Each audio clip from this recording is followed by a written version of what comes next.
सीतेनं लग्न झाल्याच्या नंतर निलांबर अशीच फक्त एक चुनरी वापरलेली शेवटपर्यंत, कारण सगळे रंग संपले. मंगल क्षण आला, एका पाठीमागे एक विवाह संपन्न झाले. त्यावेळेस शतानंद येतात. विश्वामित्रा का बाबाजी, आता प्रभूचं लग्न झालंच, उरकल्यातच जमाय, पण आमच्या जनकाचे भाऊ जे कुशकेतू आहेत त्यांना 3 मुली आहेत आणि त्यांचंही लग्न करायचे, आणि तुमच्याकडे 3 नवरदेव आलेलेच आहेत लग्नात, तो उरकून घेऊ, परत बघाबघी कशाला आणि परत वेळ घालवायचा कशाला. म्हणून मग आनंदाची गोष्ट झाली की या कुशकेतूच्या 3ही मुली श्रुतकीर्ती, मांडवी, उर्मिला यांनाही सजून मंडपात आणलेला आहे.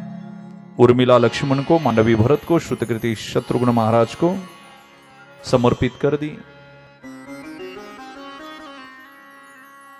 तुम्ही म्हणाल रामाचं लग्न एवढा वेळ लावलं आणि या तिघांचं लग्न लगेच उरकलं. एकदा रामाचं लग्न लागल्यावर तुळशीदासजी म्हणतात कुणाचं लग्न लावायची इच्छाच राहत नाही. त्यामुळे प्रसंग फार लांबवावा असं काही नाही. विवाह संपन्न झाला आणि संपन्न झाल्यानंतर मजाक-मजाकमध्ये जानकीच्या मैत्रिणी बोलू लागल्या प्रभू रामचंद्राला. टिंगल करतात ना, तसं त्यांची करू लागल्या.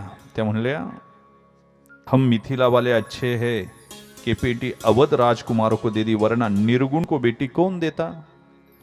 निर्गुण आणि सगुण याच्यामध्ये आध्यात्मिक अर्थ आहे. त्या म्हणतात निर्गुणाला मुलगी कुणी दिली असते. आता निर्गुण म्हणजे ज्याच्याकडे गुण नाही असाही होतो, आणि निर्गुण म्हणजे परमात्मा सगुण साकाराकडून निर्गुण निराकाराकडे जाणं, एक याचा आध्यात्मिक अर्थ असा आहे.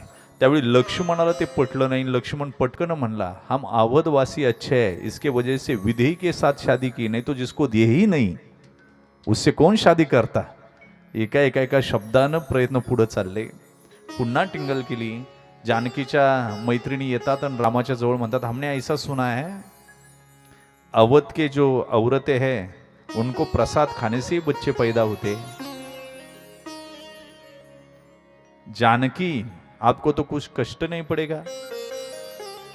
त्यावेळेस लक्ष्मण असं म्हणतात, हमने तो सुना है हमारे यहाँ तो प्रसाद खा के बच्चे पैदा होते, लेकिन मिथिला नगरी में जैसा घास जमीन से ऊपर आता है वैसा जमीन से लड़की लोग ऊपर आते. गप्प झाला एकमेकांना. जसं गवत उगवतानाच मिळतो तशा मुलीवरती येतात म्हणले, आम्ही मिथिला नगरीमध्ये ऐकलंय. एकमेकाची टिंगल करत करत विवाह संपन्न झाला.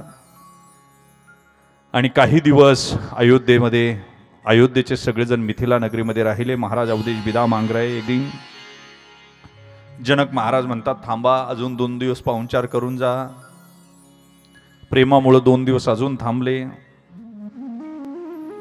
आणि मग मात्र एक दिवस दशरथ राजा म्हणतात विश्वामित्राला, आम्हाला इथे येऊन बरेच दिवस झाले, अवध बिना राजाची आहे, आम्हाला निघावं लागेल आता.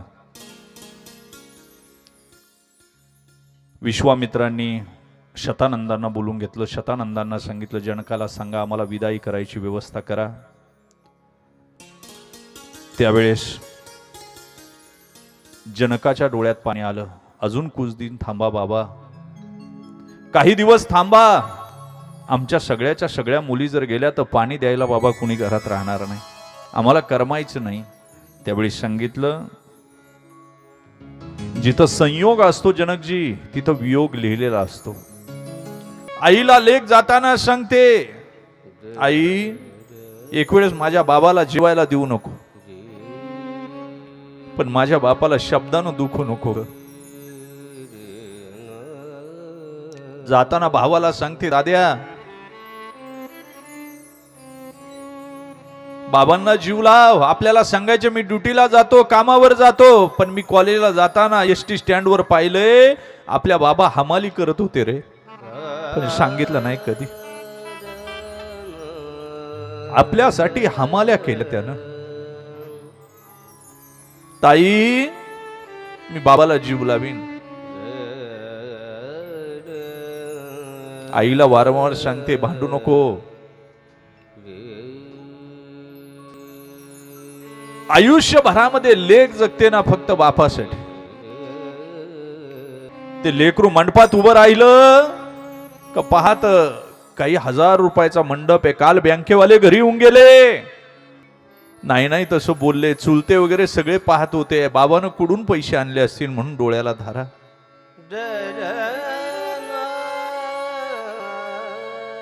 हळद लागली, जेवणाची ताटं पाहिली. 500 रुपयाचं एक ताट. माझा बाप जर संभाजीनगरात गेला तर वडापाव कधी खाला नाही.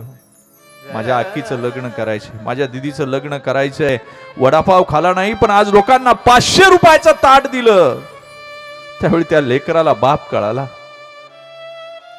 तंबाखू जर खात असल तर एक इडा काढला आणि हातावर ठेवायच्या अगोदर मित्र आला, तो इडा तसाच पिशवीत त्या सोडला, त्या पाऊच मध्ये ठेवून दिलं. त्याच्या पुढे हात पसरला. हा इडा संध्याकाळी कामाला येईल. माझ्या बाईचं लग्न करायचे, माझ्या दिदीचं लग्न करायचे. त्यावेळी बाप कळाला. भांडी पाहिली त्या लेकरानं. माझ्या बापाचं अख्खा आयुष्य गेलं. ताट आहे तर वाटी नाही, वाटी आहे तर चमचा नाही, चमचा आहे तर अरे पाणी तापवायला बम घेता आला नाही माझ्या बापाला. 3 दगडाच्या चुलीवर पाणी तापवलं.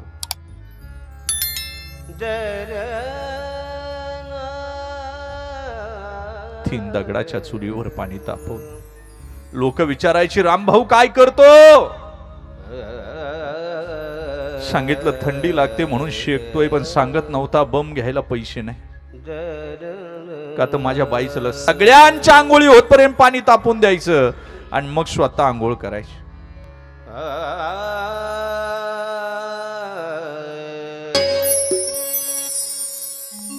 लेक लेक असते हो. लेकीचं आणि बापाचं नातं अतूट असतंय. तुम्हाला सांगू, आम्ही महिना बाहेर राहतो.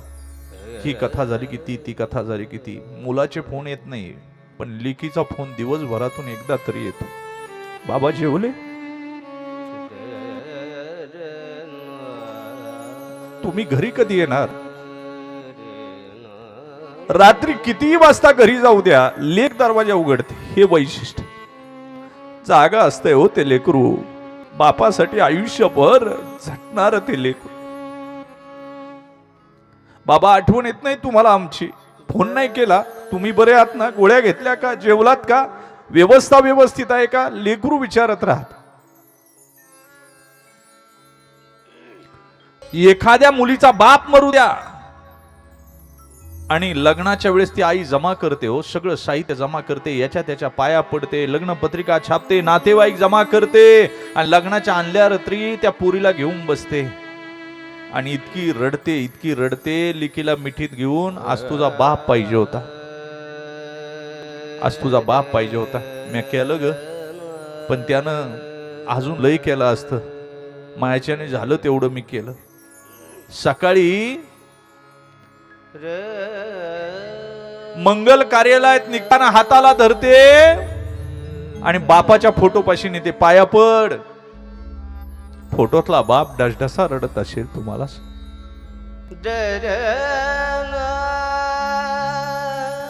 एकदा का लग्न करून गेलं की बाप अनाथ होतो.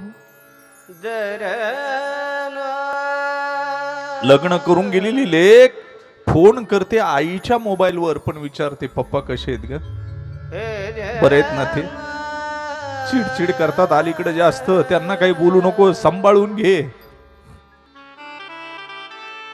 असं नाव लेक आहे.